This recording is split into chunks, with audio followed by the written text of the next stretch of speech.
Good evening, everyone. My name is Marianne Govea, and I'm the founder and executive director of Eric's House. Eric's House is a nonprofit organization located in Phoenix, and we specialize in providing integrated grief care for people who have suddenly lost someone they love. And we specialize in support for suicide loss and substance-related loss. We recently had the opportunity to interview Dr. Alan Wolfelt. Dr. Wolfelt is an internationally noted author, educator, and grief counselor. He serves as the director at the Center for Loss and Life Transition in Fort Collins, where I received training from him. And he's also on the faculty at the University of Colorado Medical School's Department of Family Medicine. He has dedicated his life to helping people mourn well so that they can live and love well. He has written over 80 books, helping people understand and process a variety of losses, the loss of a child, loss of a spouse, loss of a parent, and relevant to our work in Eric's House, suicide and overdose losses.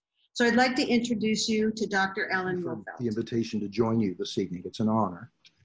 My life changed dramatically during my teen years. I actually had hoped to be an architect. Always had an interest in architecture, even as a young child. But this is really, as I reflect on it, a calling for me. At 14, I had a good friend die of leukemia. It was Phil. And shortly after his death, people said things to me that I found inappropriate, like, well, you're young, you'll have other best friends and so forth. The following year, my two grandmothers died. I always say one good one, one not so good one, by the way. It's a separate seminar. And again, people approached me and said things like, well, you had to know they were going to die, they were old. And I thought, is that the way we as humans relate to each other? And I discovered that, sadly enough, it often was, that people would buck each other up, carry on, keep your chin up, keep busy.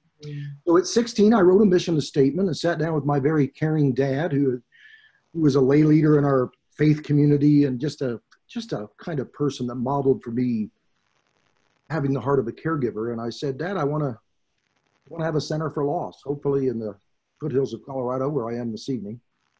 And that dream came true. I wrote my first book, Marianne, at 19, about the needs of children, not knowing that people would really privilege me with the opportunity to be invited to go out and speak all over North America about advocating for what are often forgotten mourners, children and teens. Yeah. That just, I wanted to get my formal education, which I did. And then as soon as I was done with my doctorate, I left the Mayo Clinic up in Rochester, Minnesota. I bought some ground in Colorado and built my lovely Center for Loss. I think it's lovely anyway, where children, adults, and families for the last almost 40 years now have come.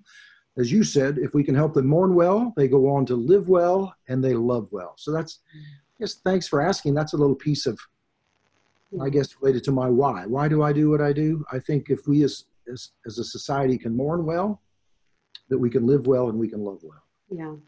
Well, that takes us to our topic for tonight, the 6 needs of mourning. And you refer to this as a to-do list. It acknowledges that everyone grieves differently. We're all on different journeys. Our grief is unique to us. But you suggest that there are some steps that we can take slowly, perhaps, and over a period of time that allows us to live our lives again with meaning and purpose and with joy and happiness again. And so perhaps you can talk to us about the 6 needs. More than happy to. I, for years, have referred to them as central needs of mourning, that as you acknowledge, while grief is as unique as our fingerprint, there are some central needs that we've discovered across cultures and age groups that we have when someone in our life dies. And I'm not the only author to propose what we call needs-based models. I would acknowledge that you'd want to read other authors as well and decide what seems to fit for you.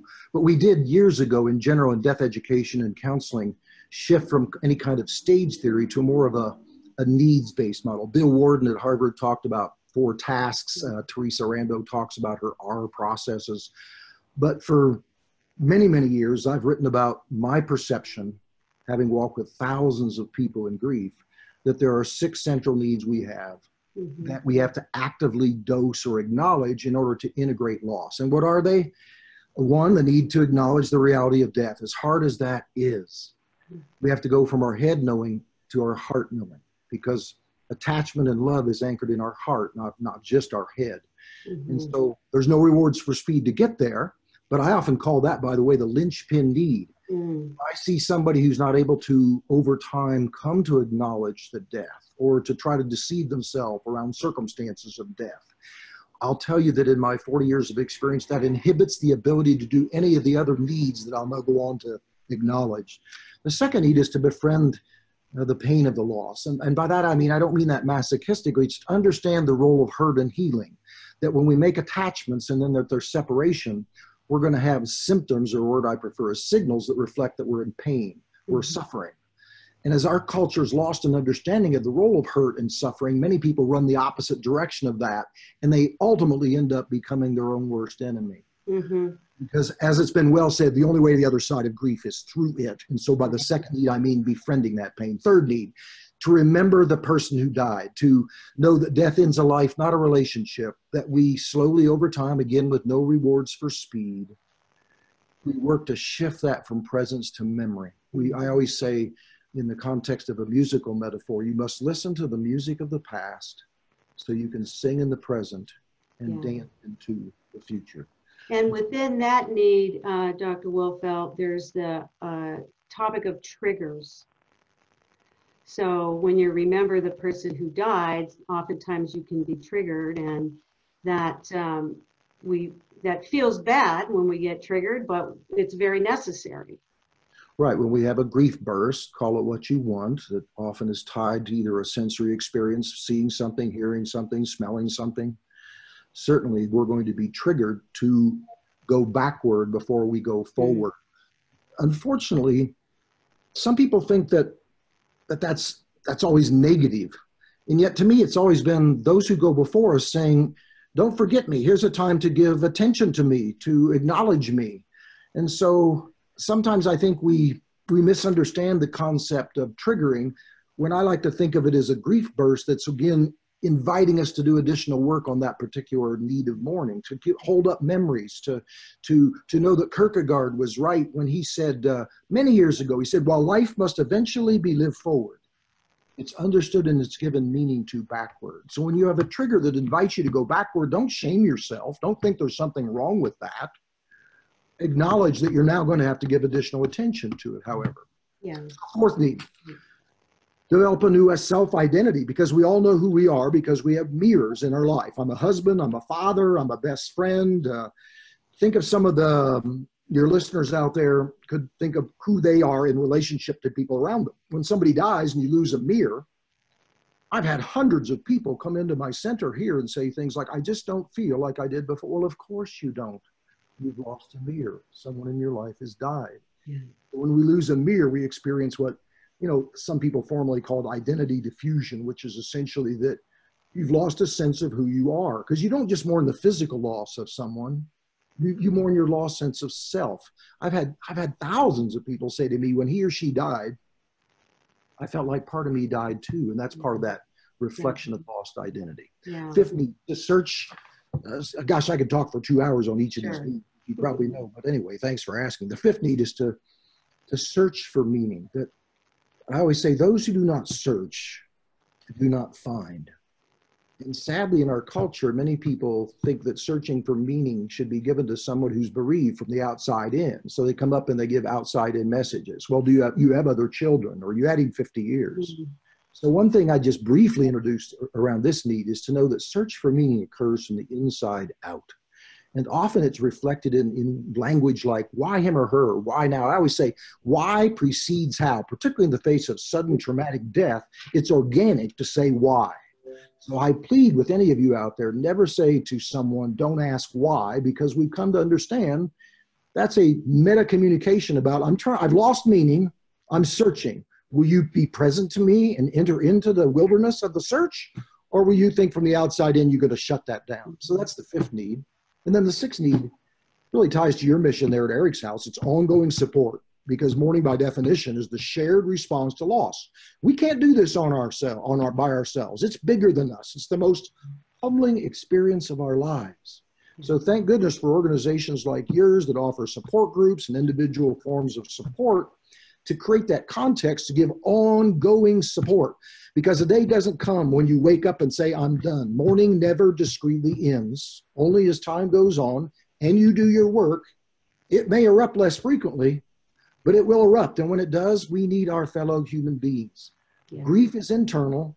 Mourning is the shared response. It's only through mourning, having that shared group of people to walk with us, that we're able to come out of darkness and into light. Anyway, Marianne, that's a very brief introduction to 6 central needs that we all have. And the challenge again is, I want to say it one more time, the linchpin need is that very difficult, naturally dosed need of acknowledging from head to heart that someone you were in relationship has died, and acknowledging that directly in a way that unfolds your ability to befriend all the other 5 needs. Yeah. Well, thank you. That was, I know, a very quick discussion around the 6 needs, and I know we can't cover all of them tonight, but there's a few that are particularly relevant to our client base here in Eric's house. And one is the second need, embracing the pain of the loss. And your book, The Journey Through Grief, everybody can see that. It's an amazing book. I'd like to share a reflection from that book. It's one of my favorites. It says, surrendering to my grief means allowing myself to feel. It's about trusting in my capacity to come out on the other side of my overwhelming hurt. Instead of defending against my pain, I just release myself to the flow of experiencing it.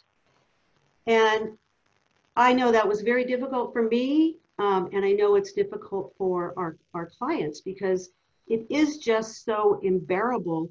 And we're not taught about grief, and we're also not taught about mourning. We talk about our grief journeys. We never talk about how we mourn our loved ones. So maybe you could talk a little bit about that. Well, to me, it reminds me to acknowledge to your listeners out there that again, we live in what's been termed a fairly, I write and others write about, a mourning avoidant culture, emotion phobic, if you will. That if we do believe, as I do, that the only way to the other side is to befriend that pain, we don't again mean it masochistically. It's in the context of support and nurturance and an awareness of how naturally, that's why we call it the hard work of mourning. It's not done easily. And so when I say dose your pain, yes, deny your pain, no. And I emphasize that because some people will think they should run the opposite direction. You could actually take all 6 needs. We could build a case where many people come into our center for loss, and I'm sure you'll witness this at Eric's house, and through no fault of their own, and that's important to acknowledge, they've somehow internalized this mourning avoidant interject in our culture that says, I should run from my pain. But we've really come to understand that, again, there's truth in the only way to the other side is through. And so we find ways of creating support for people, helping them be self-compassionate, helping them understand that the symptoms or signals that they're having, whether that's disorientation, confusion, protest emotions, regret, review, heightened loss, emptiness, sadness, to mention a few, those reflect that they've been torn apart. To be bereaved means to be torn apart. And when you're torn apart, you come to grief, and now you need to mourn. And the need that you asked about or mentioned, to befriend the pain, means to have a support system around you that is nurturing, so that as you embrace the normalcy of the experience of loss, that you over time come to realize and be self-compassionate with yourself, as opposed to internalizing this interject that somehow says, how fast can I get away from this pain? How can I self-treat it or avoid it or go around it? Right. We often get the question, I just need you to fix me. Can you just fix this? Yes. And we know from experience that it just doesn't work that way. We have to lean into it. The second need I'd like to talk about is need number 6, or need number 5. Well, I might have the numbers a little bit off, but the whole idea of developing a new self-identity.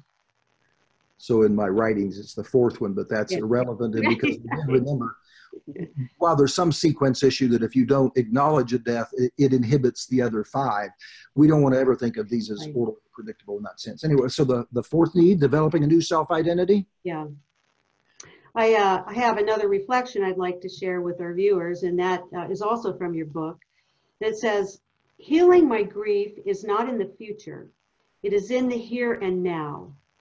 And as my heart opens to the pain, part of me wants to pull away and hide from the very emotions that are part of the experience. It is in this lived through experience that I am transformed, forever changed at my core.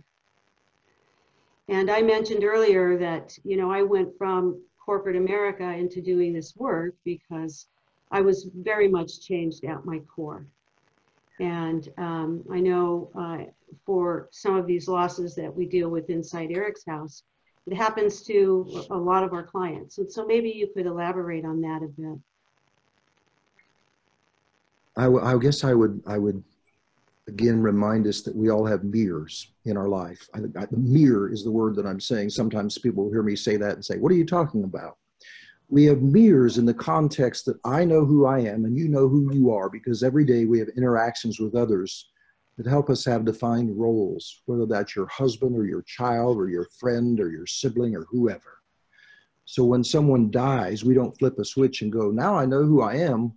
No, we enter into that period of natural loss of our identity. And when that happens, we again remind ourselves, we're not just mourning the physical loss. We're mourning lost self. We're mourning lost security. We're mourning lost meaning. There's always this ripple effect.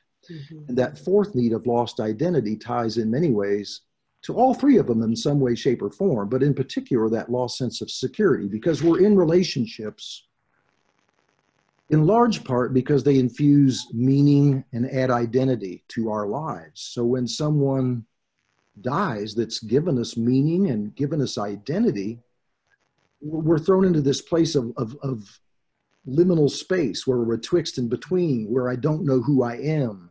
And we question maybe even our capacity to want to go on living.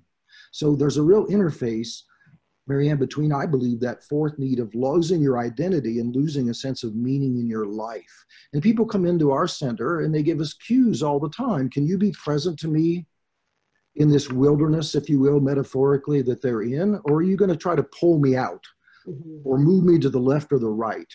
Or can you create hospitality combined with sanctuary, two concepts I love. Hospitality, best defined by Henry Nouwen in the Helping Literature years ago, shared space where a stranger can become a friend. Combined with sanctuary, you disengage from normal demands, and now I can give attention to these needs of acknowledging the death, learning the role of hurt and healing, giving honor to the continued relationship, moving it from presence to memory, working on your changed identity, searching for meaning, and getting ongoing support. Yeah. So that fourth need of changed identity, they're all slow needs. And I always say before I see anybody in counseling, I do 2 minutes for myself, by the way. It's my ritual of reception. No rewards for speed, not attached to outcome, divine momentum. And that ritual of reception, in my experience, opens my heart, my well of reception, to their heart, their well of reception, in a way that allows them to create enough safety. If you're not safe, you grieve, but you never shift it to mourning. And when you live in a mourning avoidant culture, there's a lot of invitations around you that would prefer you keep it to yourself. And yet a central truth we've come to understand is through active, authentic mourning. And by authentic, I mean, if you had a difficult relationship with someone and you can't acknowledge that, you're not being authentic. While that may have a sequence of timing to it, I can't emphasize enough, our mourning must be authentic. If it's not authentic, we go on hold, we carry our grief, we live in the shadow of the ghosts of our grief.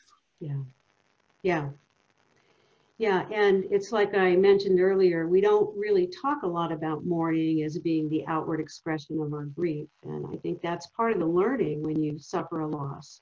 Has that been helpful to you? Can I ask you? Because, people, I find it will often come up to me and they'll stand in line after I do like a public program and they'll have this aha awareness. I've been grieving, I haven't been mourning. And then we give them hope, expectation of a good that is yet to be. Well, if you mourn, guess what's going to happen? There's going to be an opportunity to know that while you're transformed and changed forever by this loss, that you can come out of the dark, metaphorically, and into the light. But if you grieve and don't mourn, you stay in darkness. It's a thing we've observed for 40 years. Right. Back to your mission of helping people mourn well so they can live and love well. Absolutely. Beautiful. Yeah. Well, I'd like to just segue into just some open questions related to the 6 needs. You know, you mentioned earlier doing the hard work of grief. For me, it was the hardest work I've ever had to do. And, you know, it took me a while to understand how active grieving was and how necessary it was for me to be actively mourning, meaning every day stepping into it and just let it flow. Maybe you can explain the hard work portion of that. Yeah. Well, let me again remind folks, grief is internal and it's inert. Mourning is external and it's active. And it's through that active process that we ultimately integrate losses into our life. But here's the beauty of it. One of my favorite things, I get to know somebody. There's all these shapers, of course, of our experiences of grief. What was our relationship? What were the circumstances of death? Did you participate in ceremony, your cultural background? But one of my favorite things is learning your unique personality and how that's influencing your mourning, and then matching up ways for you to mourn that are appropriate for you. For example, if you've never written a postcard and I send you home with a journal, which can be a form of mourning, taking what's inside outside, I've mismatched that to your unique personality. If I say everybody always has to go to a support group, how inappropriate, because that's the last place for some people, particularly people with a lot of natural complications in their grief, or don't meet some of the common bond of experience with other members in the group, whatever it may be. We always pre-screen people for that.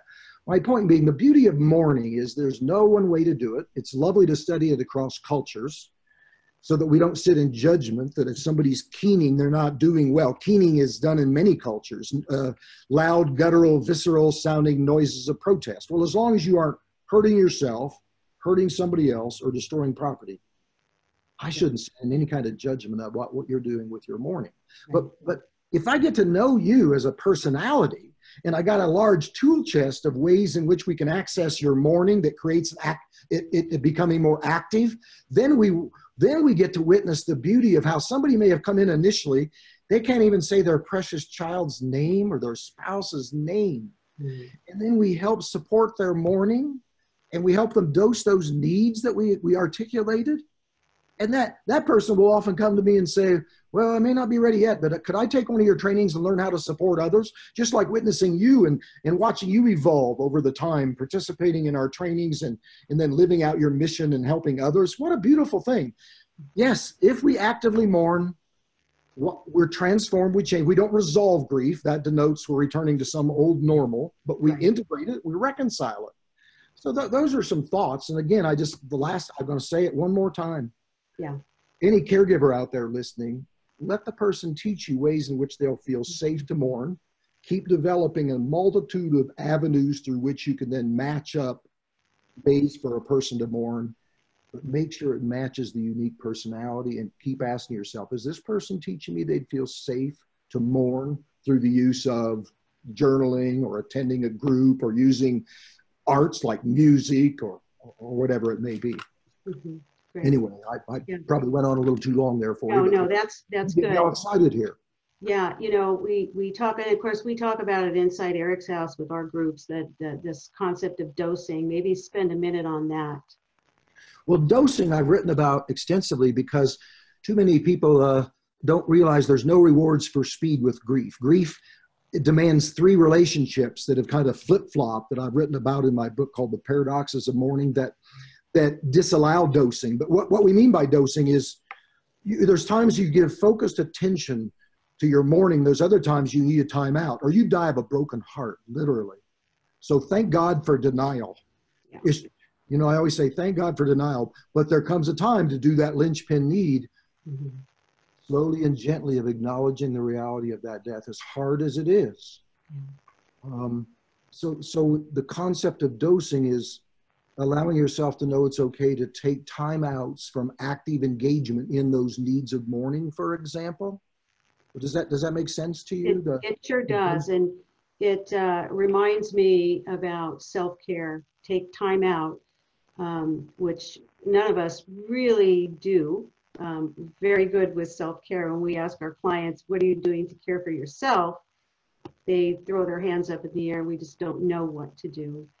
But when they're in the throes of mourning and allowing themselves that time just to be with it and do it well, that is a form of self-care. They're not denying the feelings. It's allowing yourself to be self-compassionate, to know that by definition, mourning requires the shared response. And I love to always, you make me reflect on the reciprocal relationship. And you mentioned, not everybody's always good at receiving, but there's this lovely reciprocal relationship. To give, you must receive. To receive, you must give. Mm. But what happens to many people is they'll be projected on with, well, the best way to help yourself is help everybody else. And they may too quickly be at risk for thinking their role is to go out and help others. So receive, receive, receive, receive. A time will come when that shifts. It's done that for you. But that requires surrendering to your need to mourn, standing under something that's more powerful, being humbled by the journey, being willing to receive support, and being self-compassionate to just initially breathe in and breathe out. I often say to people early in grief right now, all you've got to do is breathe in and breathe out and be willing to accept the support and the love that we want to encircle you with. Yeah, well said. I'd like to segue over to a recent article that you wrote on the pandemic of grief, of course, referring to the COVID-19 pandemic. Yes, ma'am, I did write that article, I do believe. And I talked about how, well, while we have had a health pandemic, the thesis of my piece I wrote, a week or 10 days ago, was that we're also right now, if you think about any aspect of your life, you think about COVID-19, it's just layered in grief, whether it's grief from having to be physically distant from those you love and care about, to the financial challenges that people are encountering, to the heartbreaking challenge of people dying alone because somebody can't be physically present to them, which whenever anybody enters a transition from alive and living to dying, they should be and need to be surrounded by those that they love. Mm-hmm. So the thesis of my piece was that this health pandemic also has naturally brought about a grief pandemic. And then I tried to identify some of the subgroups that are very much at risk for things like loneliness and mm-hmm. things like that. So was there anything in particular you want to ask me about that? Sure. With our people, we're already feeling hopeless and isolated and afraid of what the future may hold. And then we're thrown into lockdowns and quarantines. What do you suggest for people to not allow themselves to get caught up in those feelings and try to stay positive in light of what our current situation is? Yeah, well, C.S. Lewis said it beautifully. I did not know that grief felt so much like fear. Mm-hmm. So now you have people prior to this pandemic who are attempting to mourn life losses, where this naturally calls out for additional catch-up mourning. Mm-hmm. So it's to give attention to how that naturally invites you into a need to get additional support, to not isolate yourself, that even those limitations right now through physical distancing, to stay in touch with your support systems. Mm-hmm. I love how you're doing some outreach through Eric's House, the people that you serve there. You're not just saying, well, call us if you want us. You know that these are people who've had significant losses in their life. They're already feeling alone, as you said. We already have a general epidemic of loneliness. I spoke to that in my piece in our culture. And now this pandemic on top of it, where we're isolated from each other, it just layers that. Yeah. So in terms of what to do, stay in touch with your support systems. Those caregivers out there, outreach to people you know who are at risk of that heightened sense of being isolated, because when people get over-exiled and they're in grief, it can be such a it can be such an overwhelming experience of loneliness because you're already feeling that fear, that loss, all these symptoms of your grief, whether it's, as I said, disorganization, protest emotions, heightened loss and loneliness, fear, the list goes on. Grief is a constellation of all these thoughts. And now you're in an isolated position, lacking a social context. All those symptoms naturally come to the surface, but you may feel alone. So we have to, as fellow humans, know that because you're having a proper sorrow of the soul, a term that Thomas Kempis said years ago, part of being human is to know part of life will involve times, if you live very long at all, when you experience proper sorrows of the soul. Mm-hmm. Yeah. And tonight, just talking to you makes me think of how right now we as a society and as a world are experiencing a proper sorrow related to the pandemic. Mm-hmm. So those are a few just general thoughts. I have specific subgroups I've identified in that article who are at risk, and then I give some practical tips on what we can do to try to assist them. If that's something anybody would like to access, we can make that article available to them. Great, we can make it available. I have one last question, and then I'd like to open it up for questions from our viewers. In this state of being locked down, we're seeing, anxieties, much higher anxieties than they would normally have. And I always get asked, what do we do about our anxiety or our panic attack? Well, again, Go ahead. let's remind ourselves, again, leading into what we might want to do with that grief naturally invites anxiety and fear. I mean, that would be unusual if it didn't. That's why I love in the classic book, A Grief Observed, C.S. Lewis opened with that quote, "I did not know that grief felt so much like fear." And there's a general principle: if you have anxiety and fear and you don't befriend or acknowledge it or find someone to share it with again outwardly, what happens? It becomes bigger and bigger. So one thing to do, if you have some anxiety going on, fear, make sure you find someone you trust that you can share with who's not going to bring judgment to that.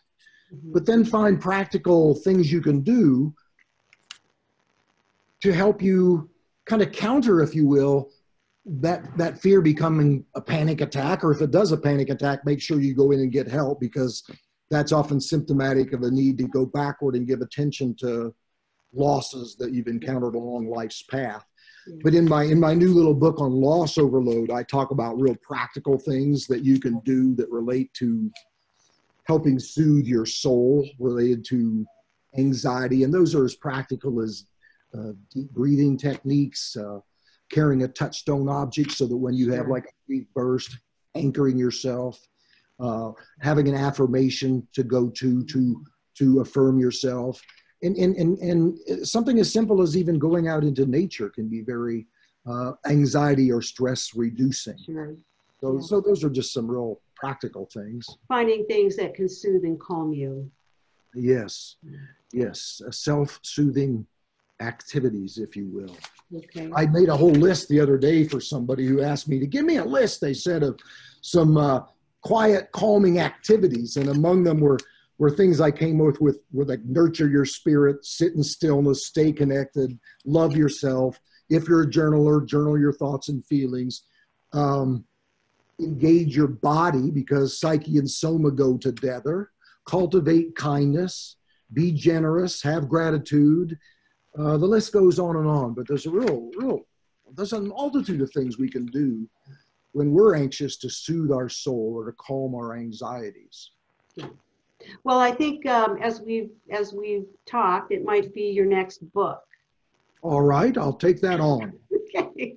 I'll say you'd like one on focuses on the anxiety and fear that's such a part of grief. Yep. Okay, that sounds.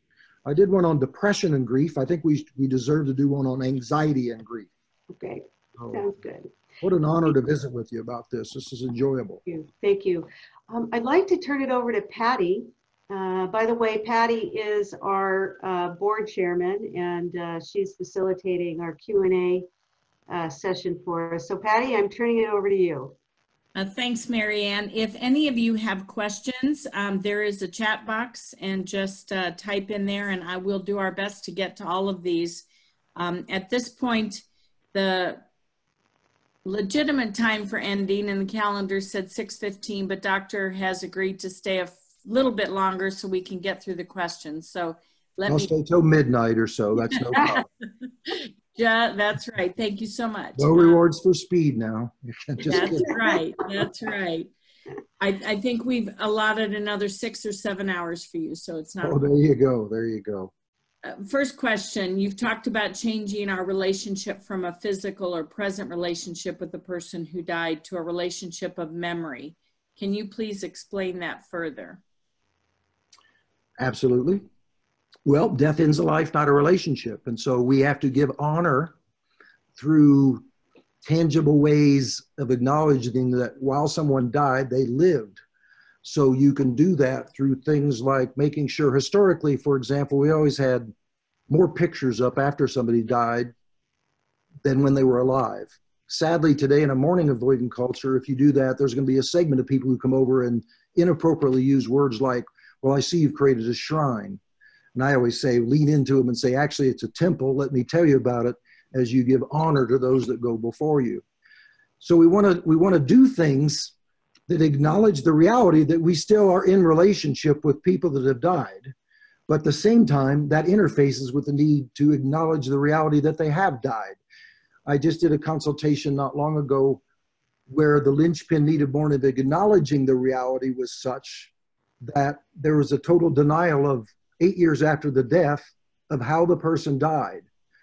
And then doing a home visit, there was manifestations that were very different than normal ways of honoring memory. There was no space on any wall between any picture. The woman wouldn't go out of the house in this case. Her husband initiated the consultation because he said, I didn't just lose my son, I've lost my wife.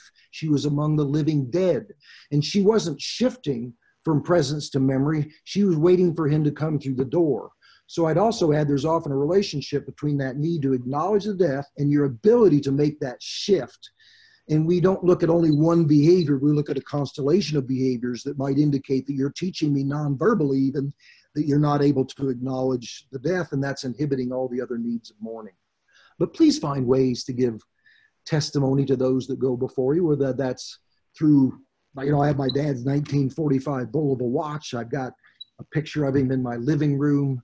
I have ways of giving honor to the fact that even though somebody died, I'm in part who I am because they've been in my life, and now I want to give honor to that. Mm-hmm. Yeah. A great example of that, by the way, the other day was a lady said, well, I get up every morning and I say out loud to my husband of over 58 years, I talk to him out loud. And several of her friends said, well, you know, why do you do that? You know, he's dead. And she goes, well, I'd like to think he'd be a little upset if I just talking to him because he died. And this woman is healthy and integrated and she's acknowledged as dead, but she's giving honor to her husband and starts her day, good morning, and looks at his picture and welcomes him to the day. There's nothing wrong with that. You just have to watch who you tell that you do those things to, right? Because not everybody gets that. We always say you split people in thirds when you have a life loss. A third of people are neutral. They don't hurt you, but they don't help you. The other third, you'll feel worse when you're around them than you did before. And thank goodness for the helpful third, the people who will hold up, enter into the wilderness of grief, know that you're the true expert, know that you don't resolve grief, that you're transformed by it, which means an entire change in form. It's not going back to some old normal. I love thinking that my goal in helping people is to come to reconciliation and transformation. Reconcile comes from Middle English. It means to make your life good again. If we do the hard work of mourning, we can make our lives good again. That's the best testimony we give to those that go before us. You have a choice. You can lay down, and some people do, and just say, I quit, I die. But that's the worst testimony to give that goes before you. Instead, do something like Mary Ann's do. You find a good cause, you infuse meaning and purpose, you help other people. Beautiful. Mm-hmm. Well, thank you. Our next question. Often when a loved one dies, adults look for structure to help them recover.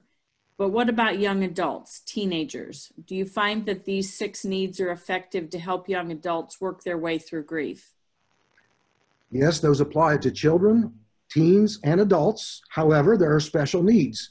I often say teen grief equates often with naturally complicated mourning because the major developmental task of a teen and a young adult is to devalue adults around them in order to achieve autonomy and separation. Any of you that have kids or have had kids know that that's their major developmental task. So the challenge you have with young adults and teens is you have to be very outreach oriented because they often not all, don't overgeneralize this, but in my experience, about 70 to 80% of them will deny their need for help when you reach out to them and end up pushing away the very support they need and deserve. And we don't want to shame them for that because, again, it's one of the most powerful developmental tasks of late teens and young adult life. But the 6 needs apply.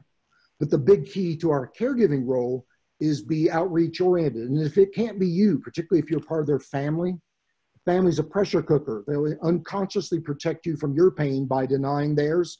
So make sure they have at least one significant adult in their world that they feel safe enough with to do aspects of mourning. But know, again, they're going to do it in doses, and that you can't let them off the hook and say, okay, well, I've heard that if somebody doesn't want help, they're not going to get it. No, particularly with teenagers and young adults, outreach, outreach, outreach. I can't tell you how many times I've had teens test me where they'll come in for their initial appointment to the feeling doctor, and they'll test me, and I'll get on the phone and I'll call them up. I'm not one of those therapists who thinks, well, they don't want to come in. No, I call them up because I know that's a developmental reality. And then we develop a helping alliance, and before long, they're not testing me or skipping appointments anymore because they look forward to coming in. But it's only because I've been able to outreach to them. But those 6 needs, specific to the question, yes, acknowledge the death, befriend the pain, remember the life, develop a new identity, search for meaning, get ongoing support. And if they don't do it, they carry that into their older adult life, and then they'll have other losses. And as you know, whenever you have a current loss, you unconsciously go back and review all your other losses. I've worked with many adults who didn't get help in their late teen or early adult life, and now they're 50 and have a loss. And now we're going back and we have to do catch-up mourning to all those losses because nobody outreached to them at the time. Long-winded response, sorry about that, but it's one of my favorite areas to help people understand. Outreach, don't sit back and say, well, if you want to talk, let me know. They're not going to do that generally. So expand on that just a bit. If I'm a caring adult that's trusted in the community, in the family, what is something I can say? How do I approach that young adult rather than say, hey, how you doing? What are the words I could say to try and start a dialogue? Young adult or otherwise, it's much better instead of saying, how are you or how are you doing? It will call for a totally different invitation to respond when you say, how have you been surviving since your dad died? Wow. Surviving versus how are you doing, which is a cliche interaction, because 9 times out of 10, they're going to say, I'm fine, and you? How are you surviving? And they'll catch their breath and go, this is somebody who genuinely cares. And then know that again, developmentally, they're going to need time to put their words from their heart and soul into ways that you might understand them, but keep coming around. Don't go away. But that's a specific shift that makes a dramatic difference, just in how you invite somebody to teach about loss. How have you been surviving since, and use the name of the person that died or the relationship, your dad, since your dad died. Can you help me understand how you're surviving? And that relates to always using a teach me model. That's the essence of a companioning approach as opposed to treatment. It acknowledges that the true expert is the mourner, that while I have a body of mysterious knowledge from my walking with thousands of people and losses in my own life, every person I see is my teacher. And instead of me thinking I've got to do something to them, it's them having conditions created to teach me from the inside out how they've been forever changed by this life loss. Okay, thank you. Next question. Is it important to understand that the needs are linear, or is there fluid movement between these needs? Fluid movement, with the exception that, as I mentioned, the linchpin need of mourning is acknowledging the death. So if I see somebody and they've had a suicide death and they keep telling themselves that, no, they died in a car accident or it was homicide, but we've had a series of events occur that make it clear it's not what they're claiming, then we know that that's going to inhibit all those other needs. So no, they're only numbered at times in my writing, but they're not, we're going to do this one and then this one, with the exception of if you don't acknowledge the death authentically, openly, honestly, and knowing that's hard to do. So we have empathy for people there, but that is a sequence issue because the other needs cannot unfold unless you acknowledge that. But otherwise you're going to flip back. you're not going to go, I think I'll do these in sequential order. Today I'll befriend the pain, then I'll remember the life. No, it doesn't work like that. They interface. They're not mutually exclusive. They interface with each other. But boy, in my 40 years of being honored to walk with so many children, teens, adults, and families, every day people come in. That's my helping role job description, because they'll give me cues as to which of those needs they kind of are trying to give attention to, but they need help. So if you come into me and say, there's just no way this happened, I can't believe it occurred. Well, that ties to the first need. We're going to help you look more at what did happen and have you teach me your understanding and maybe help you access more information. If you come in and say, every time I try to bring my mom up, everybody shuts me down, you're giving me a cue. You need some more work on the third need. If you say to me, like a little 6-year-old said to me when her 4-year-old little brother died of a brain tumor, Melissa said to me, called me the feeling doctor. She goes, feeling doctor. We're sitting right out here behind where I'm sitting right now, looking at deer. And she goes, out of sacred silence, she goes, am I still a big sister? Well, that's the fourth need. So if you have high levels of immediacy and high levels of empathy, hopefully that's natural, and you know that they're the true expert, they're going to give you cues. And then your role is to create the hospitality, that shared space where they can give attention to befriending that need, not pushing them away from them, but moving them toward it. Wow, thank you. Shifting gears just a little bit, here's a question. My husband thinks I use him as a punching bag when I make statements about what I'm feeling and expressing. When I have a grief burst, how do I explain that it's not about him and it's not him I'm angry with? There's a really good example of the pressure cooker phenomenon that I would like to briefly create the backdrop for. Everybody within a family system, when someone dies, has a high need to feel understood. And the higher your need to feel understood, the less capacity you have to be understanding. So when somebody has a grief burst, in the example you've given, and acknowledges that to somebody, in that illustration, somebody might be over-personalizing it or thinking it's their fault, which often happens within the pressure cooker because we care about each other, not that we don't. So I'd do a couple things to help that couple to not personalize that. I'd make sure they both get some support outside that system because of the dynamic they're in, both having a high need to feel understood, little capacity to be understanding. So you have a grief burst and somebody personalizes it now, instead of freeing you to mourn, you've locked it down, you shut it down. So make sure you get support outside the system. Make sure you get somebody outside, if you're a couple and you're struggling in those ways, to release some of that pressure, to help bring some objectivity to helping you understand that you've maybe personalized something that really isn't about you. She just needs you to not think you have to fix her right now, but allow her to have her grief burst. So if people can help them understand that, that releases some of the pressure. But even more importantly, make sure you don't say to people, well, at least you have your family, because everybody in that family is affected. Now, obviously differently depending on their relationship and so forth.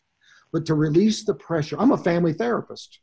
But if I see a couple whose child has died, I see them together some, but I see them individually because they can mourn in ways that when they're not in the same place together, that they won't otherwise do. And that has to do with that very thing you described. She has a grief burst, he personalizes it, then they both shut down. She needs to be able to have her grief burst, him not feel responsible for it, but for her to be able to fully befriend the grief burst, she'll have to probably do it outside of that system unless we can help him have some understanding of what's occurring for him, where he's feeling too responsible for what she feels. But he's doing it out of love, and we'd help him understand that.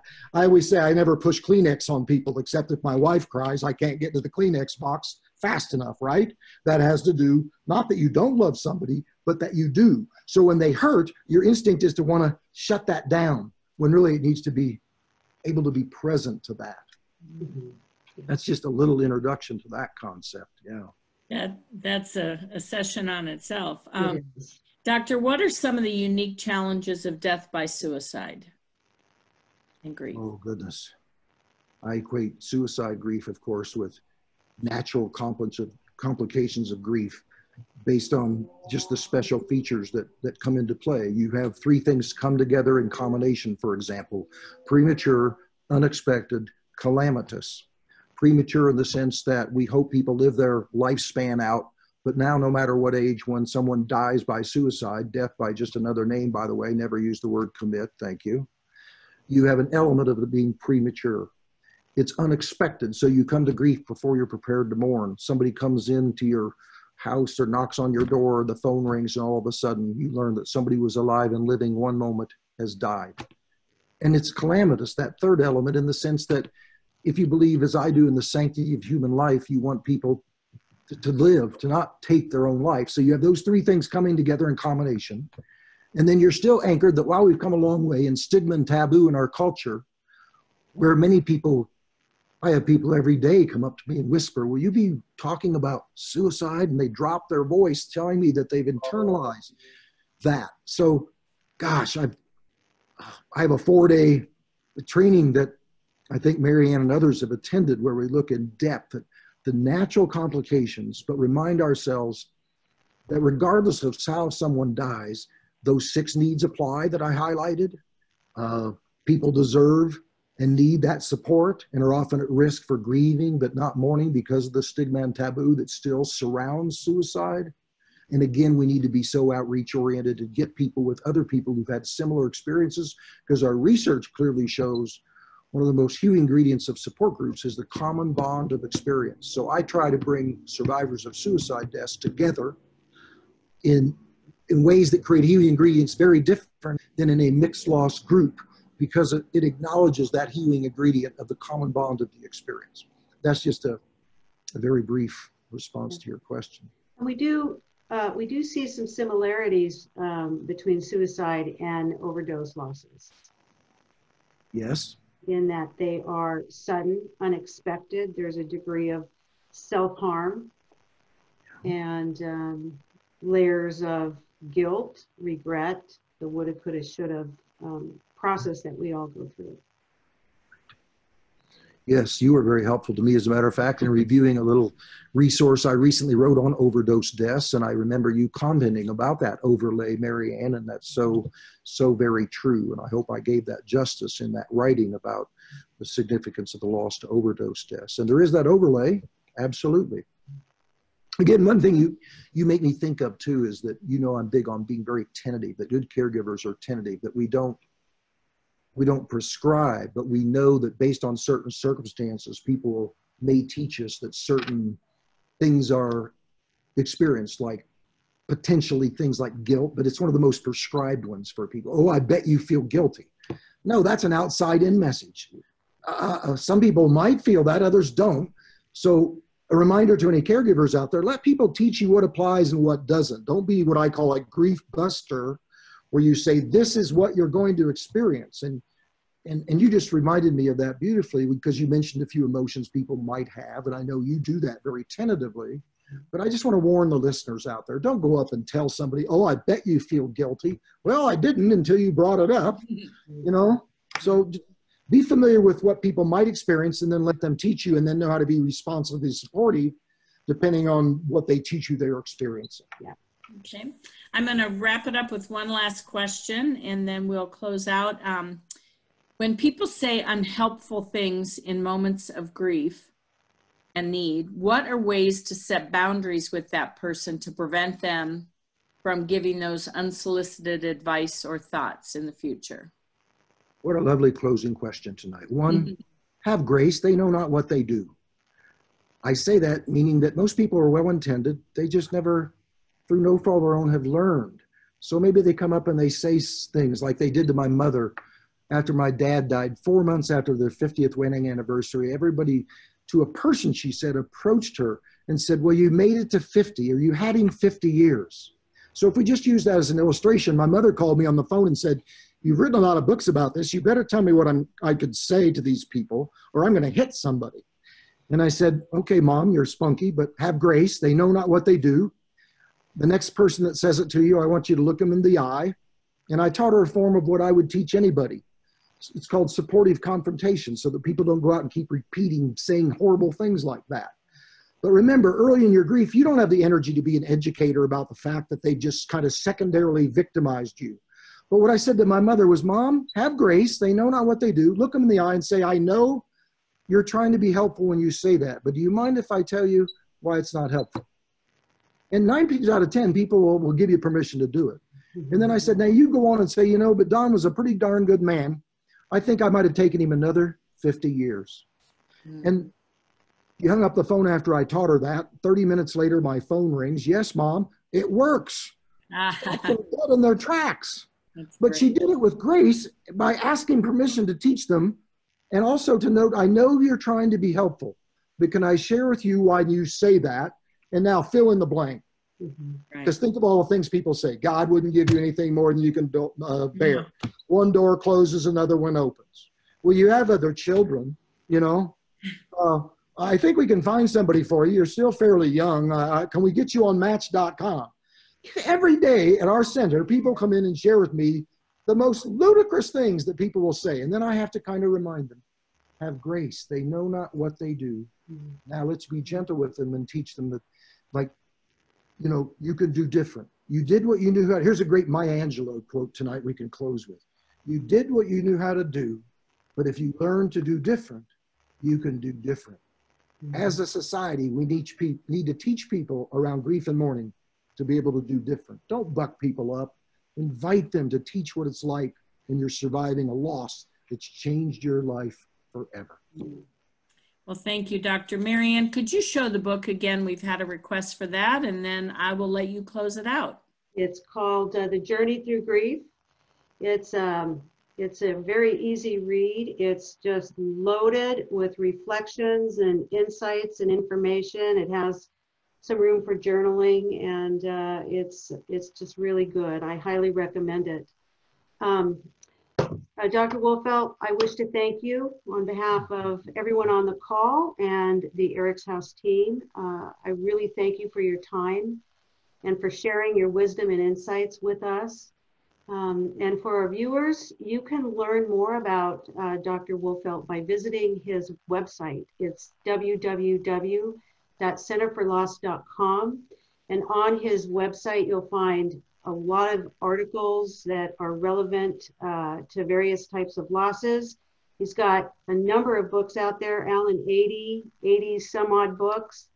They're all very good reads, and he's got a list of training if any of you are interested in taking some of his trainings. For me, they helped me address my own grief, but also gave me the tools and confidence that I needed to be able to go forward and help others as well. So we thank you. We hope to see you again in Scottsdale.